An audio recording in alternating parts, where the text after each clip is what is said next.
तो कॉल तो सबने जिंदगी में कभी ना कभी किया ही होगा और रोज ही करते होंगे, लेकिन इसके पीछे की प्रोसेस क्या है, कैसे हमारा कॉल हमारी डेस्टिनेशन तक पहुंचता है, तो जानना है। तो आइए आगे बढ़ते हैं। टेक्नोलॉजी एंड वर्ल्ड थिंग्स में आप सबका स्वागत है।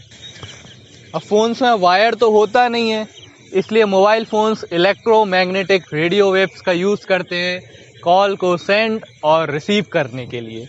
लेकिन ये तो एक छोटी सी बात होगी ना, हाँ वेव का यूज करते हैं, ये ट्रेवल कैसे करता है हमारा कॉल, यहाँ से निकल के उधर पहुंच कैसे जाता है, डायरेक्ट जाता है क्या या फिर बीच में कहीं रुक के जाता है? देखिए रुकता तो है, टावर्स लगे होते हैं, मास्ट लगे होते हैं। तो चलिए वो देखते हैं क्या प्रोसेस होती है। जब हम बात करते हैं, कुछ बोलते हैं फ़ोन पर, तो माइक्रोफोन होता है हमारे फ़ोन के अंदर छोटा सा, वो हमारी आवाज़ को इलेक्ट्रिकल सिग्नल्स में कन्वर्ट कर देता है। और इसके बाद एक माइक्रो चिप भी होती है फ़ोन में, वो इन इलेक्ट्रिकल सिग्नल्स को नंबर्स में कन्वर्ट कर देती है। अब ये जो स्ट्रिंग्स ऑफ नंबर्स हैं, इसे ऐसे समझ लीजिए कि एक बॉक्स बन गया है रेडियो वेव का। अब हमारा फ़ोन एंटीना की मदद से फ़ोन के बाहर उसे ट्रांसमिट कर देता है और फिर वो रेडियो वेव जो हमारा नियरेस्ट मास्ट है उस तक पहुंच जाती है बहुत ही ज़्यादा स्पीड से। सेलफोन मास्ट मोबाइल की रेडियो वेव्स को रिसीव करता है और उसको आगे पास कर देता है बेस स्टेशन को, और फिर बेस स्टेशन आगे हमारे कॉल्स को डेस्टिनेशन तक पहुंचा देता है। पर ये मास्ट की ज़रूरत क्या होती है? मतलब हम डायरेक्ट बेस स्टेशन को कनेक्ट नहीं कर सकते क्या, और फिर वहाँ से डेस्टिनेशन, या फिर डायरेक्ट हम अपने दोस्त को या जिसको भी कॉल कर रहे हैं उस कॉल पर डायरेक्ट कनेक्ट नहीं कर सकते क्या? तो देखो होता क्या है, हमारे मोबाइल में रेडियो ट्रांसमीटर होता है जिससे हम मोबाइल के बाहर रेडियो वेव्स को भेज सकें, और रेडियो रिसीवर होता है जिससे हम रिसीव कर सकें सिग्नल। तो वो ज़्यादा हाई पावर के नहीं होते हैं। अब हाई पावर के नहीं होते तो क्या है, उनकी जो रेंज है, उनकी जो लिमिट है वो ज़्यादा नहीं है, थोड़ी सी है। मतलब हमारा मोबाइल रेडियो वेव्स को ज़्यादा दूर तक नहीं भेज सकता है, एक लिमिटेड डिस्टेंस तक ही भेज सकता है।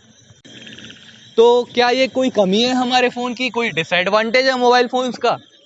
तो ऐसा नहीं है, ये हमारे फ़ोन्स की डिज़ाइन है। और ऐसा क्यों, वो देखते हैं। देखो क्या होता है, हमारे फ़ोन्स को अभी क्या करना है, अगर ये कमी मानते हैं तो क्या करना रहता है, बस हमारे फ़ोन को इतना करना है कि रेडियो वेव्स को भेज देना है लोकल मास्ट पे जो कि पास है, और फिर वो आगे बेस स्टेशन को भेजेगा, फिर बेस स्टेशन की जिम्मेदारी है, सिंपल सा।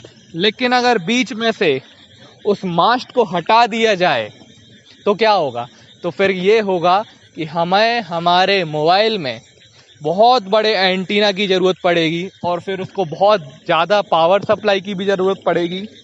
अब बताओ इतने बड़े एंटीना के साथ मोबाइल लेके कैसे घूमोगे? फिर वो मोबाइल फ़ोन कहाँ रह जाए। एक बात बताओ, इस घर में कितने परिवार रहते हैं? 15-16 परिवार। हाँ, तो इसको घर क्यों बोलते हैं? इसको जिला घोषित क्यों नहीं कर देते हैं? काम कर वो तो फिर एक पावर स्टेशन नहीं हो जाएगा। इसलिए ऐसा डिज़ाइन है। मोबाइल में एंटीना तो होता है लेकिन हमें दिखता नहीं है, इसलिए तो हम कहीं भी लेके घूमते रहते हैं। इसलिए वो मास्ट होता है और वो टावर इतने बड़े बड़े होते हैं, वो बहुत हाई पावर होते हैं। अब एक और वर्ड है सेल। देखिए ये क्या होता है और इसकी क्या ज़रूरत होती है।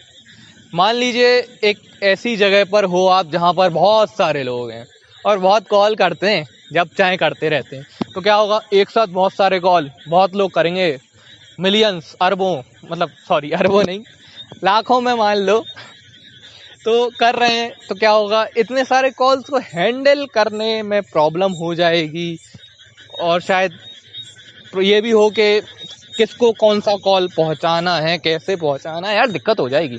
तो क्या होता है, विभाजन। बड़ी सी सिटी को हम डिवाइड कर लेते हैं और उसको बोलते हैं हम सेल, कई पार्ट्स में डिवाइड कर लेते हैं। सबका अपना बेस स्टेशन होता है और मास्ट होता है। तो अगर आप किसी वाई सेल में हो और आपका दोस्त किसी बी सेल में हो, तो आपका कॉल आपके बेस स्टेशन से होके जाएगा, फिर उसके बेस स्टेशन पर पहुंचेगा, फिर उसको मिलेगा। तो मैं आपको समझाता हूँ, 2 एग्जाम्पल से समझाता हूँ आपको। तो देखिए, ये समझ लीजिए एक बड़ी सिटी है, सेल्स में डिवाइड है, और ये हमारा वाई सेल है, ये जेड सेल है। तो वाई में आप खड़े हैं, आपने कॉल किया तो पहले ये जाएगा मास्ट पर, फिर बेस स्टेशन पे जाएगा आपके ही वाई के सेल के, फिर वाई के बेस स्टेशन से जाएगा जेड के मास्ट पर, फिर जेड के मास्ट से जाएगा बेस स्टेशन पर जेड के, और फिर डेस्टिनेशन पर जाएगा। अब इसमें एक और बात है, अगर मान लो आप ट्रैवल कर रहे हैं, जैसे कि लोग तो भाई 1,000 किलोमीटर 2,000 किलोमीटर भी ट्रैवल कर लेते हैं गाड़ी से, खुद ड्राइव करके या ड्राइवर रख के। तो क्या होता है, आपने अगर आप थे बी सेल में और आपने कॉल लगाया तो आपका कॉल किसके थ्रू गया, बी के मास्ट से और बी के बेस स्टेशन से, लेकिन आप ट्रैवल करते करते तो सेल ही चेंज कर लिया आपने, अब आप आ गए डी सेल में आ गए, तो फिर आपका कॉल इंटरप्ट नहीं हो जाएगा क्या? देखो नहीं होगा, और होता भी नहीं है। वो इसलिए नहीं होता क्योंकि हमारा फ़ोन ऑटोमेटिकली सेल चेंज कर लेता है, ऑटोमेटिकली दूसरे सेल के मास्ट से कनेक्ट हो जाता है, इसलिए आपका फ़ोन इंटरप्ट नहीं होता और आप कंटिन्यूस 5-5 घंटे कॉल पे बात करते रहते हैं।